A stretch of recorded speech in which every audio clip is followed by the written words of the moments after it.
Waalaikumsalam warahmatullahi wabarakatuh. Ustadz, afwan saya bertanya di luar tema. Saya telah lulus S1, saat ini saya sedang kuliah lagi S2. Saat ini saya belum bekerja selama 2 tahun, Ustadz, dan saya ingin sekali bekerja. Saya ada rasa malas dan suka tidak sinkron dalam aktivitas saya tidak sesuai rencana. Saya merenung apa yang akan saya lakukan esok hari, tapi untuk kajian Islam saya alhamdulillah jadi Ustadz. Mohon nasihat dan masukannya Ustadz. Cari kerja itu bukan dengan merenung.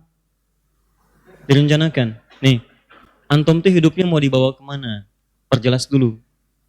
Ya, misal begini. Bapak Ibu, kan saya sering ajarkan, kalau mau melakukan kegiatan, kan kita suka bikin pemetaan, ada mappingnya kan? Bahkan di kota kan ada master plan. Saya mau bikin sesuatu, master plan-nya apa, baru dibikin diturunkan, di breakdown sampai dengan kekinian. Ya di perusahaan juga begitu kan? Ada capaian-capaiannya, jangka panjang, jangka menengah, jangka pendek, dan seterusnya, jangka saku yang paling keempat. Nah, yang di dalam ibadah juga begitu. Kan target terakhir kita surga. Ya, ke surga itu kan banyak jalannya, banyak pintunya. Ya, apa di antara pintunya? Ada pintu puasa namanya Ar-Rayyan. Ada pintu tahajud, babu tahajud. Pintu sedekah, babu sedekah. Awas hati-hati banyak. Pintu sedekah, pintu tahajud, pintu jihad, pintu syahid ada. Ya, pintu puasa ada. Nah, antum coba kira-kira apa yang paling maksimal bisa dikerjakan, tunggangi amalan itu. Ayo. Sahabat Nabi itu begitu. Dia mampunya tahajud nih. Kalau bekerja itu sulit kemampuannya, misalnya kan bekerja-kerja seperti orang-orang yang lain. Rizki itu dijamin, antum ikhtiar dapat rizki kok. Dapat rizki, dapat. Buktinya antum masih hidup, masih nyaman, aktivitas masih dijalani. Mustahil, kalau antum belum tibanya akhir nyawanya, mustahil rizki itu nggak diberikan, mustahil. Pasti diberikan. Sampai begitu diberikan itu, selesai hidup antum selesai, ya selesai rizkinya. Ini rizki itu bersanding dengan kematian. Rizki selesai, antum wafat. Ya, makanya rizki itu sama dengan kematian, sifatnya gaib. Sebab kalau disampaikan informasinya, antum nggak akan tenang menjalani hidup. Antum nih rizki 1 miliar selama hidup misalnya. Sekarang udah diambil 999.999.000 rupiah, tinggal 1.000.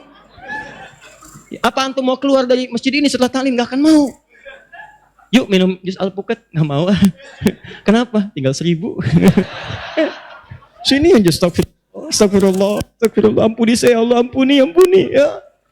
Pak, apa haus? Enggak. Minum dulu, enggak. Kenapa? Tinggal 1.000. Astagfirullah. Kecapean, pingsan, bangun kan begitu bangun kasih minum 3 sedot meninggal. Ya. Jadi rezeki itu jangan khawatir. Yang pertama, antum harus punya capaian. Ke surganya mau nunggangin amalan apa? Salat, tahajud, jangan tinggal. Saya pengen lewat pintu tahajud dah. Jadi begitu dihisap pintu tahajud manggil-manggil. Aina ahli tahajud? Mana ahli tahajud? Cepat sini. Disebut nama antum tuh. Fulan, Kevin, Edward, Stephen. Ayo ahli tahajud. Tahajud. Ada yang ahli puasa, Sep, Doni, ayo. Iya, ayo dipanggil. Aburangan. Ada yang ahli sedekah misalnya, ayo fulana, Aisyah, Fatimah, ayo Khadijah, ayo. Itu jihad, panggil semua. Saya cuma pengen nanya, antum itu saat dihisab mau dipanggil lewat pintu yang mana? Mesti khawatir, jangan-jangan sampai sana nggak ada yang manggil pintunya. Aduh. Yang ada neraka, ayo kadieu. Itu hati-hati antum. Aduh. Mesti hati-hatilah. Ya, hati-hati. Kalau udah ke surga mah enak, semua kebiasaan ada. Ya, di surga mah Quran surah kedua ayat 25. Ya, wabasyiril ladzina amanu wa 'amilus solihati anna lahum jannatin tajri min tahtihal anhar. Kullama ruziqu minha min samaratir rizqa qalu hadzal ladzi rizqna min qablu wa utubihi mutasyabiha. Setiap pengen sesuatu langsung ada, Pak, dan enggak usah nyari lagi. Langsung ada dan diberikan seperti yang semisalnya. Jadi pertama, ini berlindung dari kemalasan, gak usah malas. Kuliah yang betul, selesaikan. S2 selesaikan. Ya ada di situ sertai dengan ikhtiar. Pertama, tunggangi amalan ibadah antum dulu. Antum mau yang mana? Jadi maksud saya begini, kalau capaian antum pengen lewat bab tahajud, kerjakan tahajud. Pengen puasa. Ini antum orientasi kerja, nyari apa? Kalau cuma nyari dunia nggak ada bedanya antum dengan yang belum beriman. Coba rubah dulu niatnya. Saya sering katakan ini, kalau antum pengen cepat diberikan rizki itu dalam Quran bersanding dengan ridha Allah. Jadi kalau antum dapat ridha Allah, rizki itu nggak dicari, datang sendiri.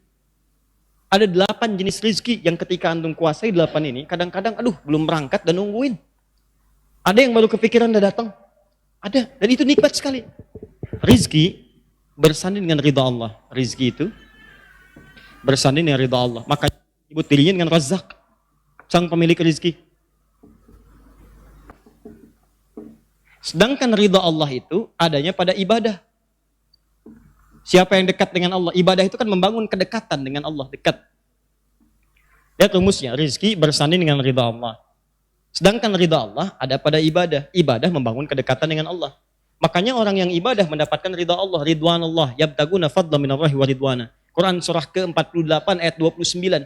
Muhammadur Rasulullah walladzina ma'ahu asyidda'u 'alal kuffari rahama'u bainahum tarahum ruk'an sujada yabtaguna fadla minallahi wa ridwana. Ya, kamu lihat umat Nabi Muhammad itu ada tanda-tandanya. Apa tandanya? Mereka keras pada setiap hal yang menyimpang dari ketentuan syariat. Tegas maksudnya. Mereka sayang dengan orang-orang yang mendekat kepada Allah. Dan mereka rajin sholat. Ketika sholat itu, ruku dan sujud, mereka memohon kepada Allah. Dan keutamaan dan keriduan dari Allah. Di ketika antum sholat itu sedang ibadah. Begitu antum ibadah mendapatkan ridha Allah. Orang yang dekat dengan ridha Allah, maka dekatkan oleh Allah Subhanahu wa Ta'ala.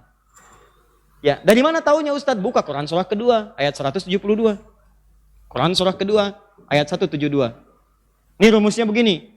Rizki bersanding dengan keridhaan Allah. Ridha itu ada pada ibadah. Ibadah mendekatkan diri kepada Allah. Ibadah ini bagian dari amal soleh. Setiap orang ibadah menunjukkan dia sedang beramal soleh. Sedangkan amal soleh bersanding dengan kalimat iman. Makanya ketika Allah menyebutkan kalimat iman, amal soleh. Wal 'asr innal insana lafi khusr illal ladzina amanu wa amilus sholihat. Ada orang yang ketika bekerja imannya dulu disebutkan. Al-Baqarah ayat ke-172. Ya ayyuhalladzina amanu, imannya dulu. Kulu min thayyibati ma razaqnakum. Silahkan kamu tinggal makan.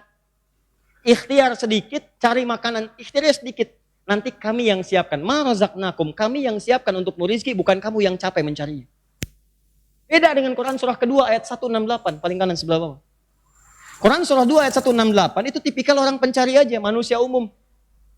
Yang kadang-kadang melupakan ibadah. Ya ayyuhan nasu kulu mimma fil ardi halalan thayyibah. Hai manusia, kalau pengen makan silakan kerja. Jadi kalau cuma kerja aja silakan kerja, dapat makanan. Cuman antum lelah, kerja, lelah silakan kerja. Dapat antum kaya silakan. Rumus kaya itu bukan sholat, rumus kaya itu kerja. Tapi kalau antum pengen keberkahan dalam pekerjaan dan makanan antum, pengen keberkahan dalam harta antum, dekati Allah.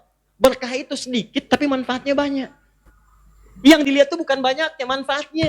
Percuma untuk dapat banyak-banyak gak ada manfaat, tersiksa diri antum. Mobil dikoleksi, mobil sport, Lamborghini, ada lagi yang Ferrari, ada yang macam-macam, dikumpulin semua. Garasi. Dipakai enggak? Pagi-pagi keluar cuma angin aja. Orang tidur malam-malam enak, dia manasin mobil. Malam-malam. Ya kadang-kadang bayar taksi buat balapan. Ngapain subuh-subuh orang sholat dia ketiduran? Hidupnya mau dipakai apa? Siangnya kerja, manasin mobil, istirahatnya kapan? Ya, ayo, jadi cara berpikirnya dirubah dulu tuh. Antum tuh kerja itu buat apa? Kalau kerja itu buat ibadah, maka Allah akan mudahkan urusan antum. Bahkan ada orang-orang yang belum lulus dimudahkan oleh Allah. Dimudahkan. Ya insya Allah, nggak usah pesimis masalah rizki. Rizki sudah diatur, surga antum yang belum teratur. Ya. Maka dari itu, insya Allah, teman-teman sekalian, yuk ikhtiar. Ya, kemudian ibadah dengan baik. Cara yang paling gampang, dekati Al-Quran. Al-Quran itu kalau sudah ada dalam jiwa antum, maka itu diantara wasilah untuk memudahkan rizki datang. Al-Quran. Bu ya, ibu punya anak usia 4 tahun, hafal Quran bu, demi Allah saya katakan, rizki anak itu akan langsung dimudahkan oleh Allah. Bahkan Anda akan mendapatkan 1 di antara 7 rizki yang utama, itu ada di Quran surah 17 ayat ke-31. Itu ada rizki yang Allah berikan pada anak-anak, orang tuanya dapat langsung. Anaknya yang dapat, orang tuanya kebagian. Ya, kata Allah, wala taqtulu auladakum khasyata imlaq. Kamu jangan bunuh anak kamu karena takut kamu miskin.